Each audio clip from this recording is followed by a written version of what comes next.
मैं अमित अब आपके पास आऊंगी क्योंकि आज सभी की नजर है केजरीवाल के घोषणा पत्र पर। रोज रोज घोषणाएं तो कर ही रहे हैं, लेकिन आज जब घोषणा पत्र जारी करेंगे तो क्या कुछ नया होगा, या उन्हीं सबको कंबाइन करके घोषणा पत्र जारी कर दिया गया है? किस तरह का हो सकता है ये घोषणा पत्र?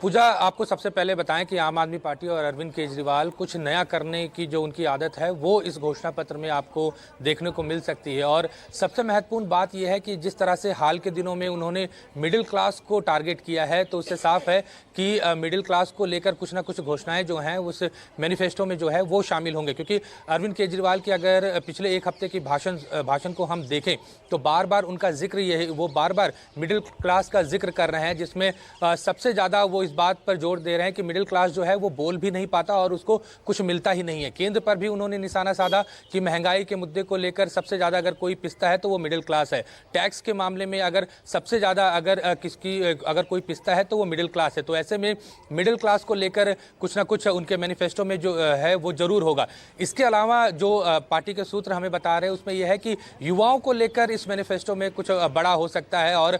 इस बार आम आदमी पार्टी का जो अगले 5 साल का जो फोकस होगा उसमें रोजगार एक महत्वपूर्ण कड़ी होगी। और किस तरह से अरविंद केजरीवाल जो है और आम आदमी पार्टी अगर दिल्ली की सत्ता पर चौथी बार अगर काबिज होती है तो युवाओं के लिए और रोजगार के लिए वो क्या करेंगे, वो सारी चीजें का खाका जो है वो आम आदमी पार्टी ने तैयार कर लिया है और अरविंद केजरीवाल आज अपने मैनिफेस्टो में उसको लेकर जिक्र करेंगे। इसके अलावा यमुना की सफाई पर भी अब जोर दिया गया है, क्योंकि बार बार हम अरविंद केजरीवाल को पिछले दिनों पर यमुना की सफाई पर घिरते हुए देख रहे थे और बीजेपी ने जिस तरह से इसको मुद्दा बनाया है उस पर भी उनका जो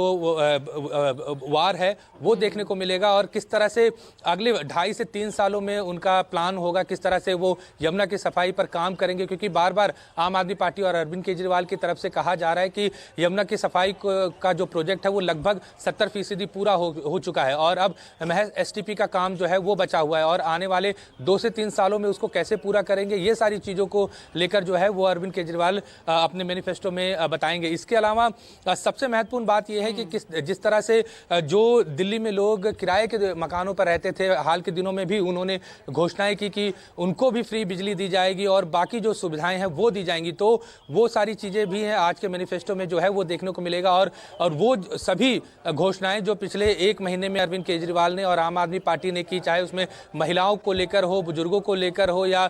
युवाओं को या स्टूडेंट को लेकर हो, वो सारी चीज़ें जो हैं इस मैनिफेस्टो में देखने को मिलेगी। तो कुल मिला के 10 सूत्रीय ये मैनिफेस्टो होगा और सबसे ज़्यादा जो इस पूरे मैनिफेस्टो में टारगेट होगा वो मिडिल क्लास होगा, युवा होंगे और यमुना होगी। ठीक है।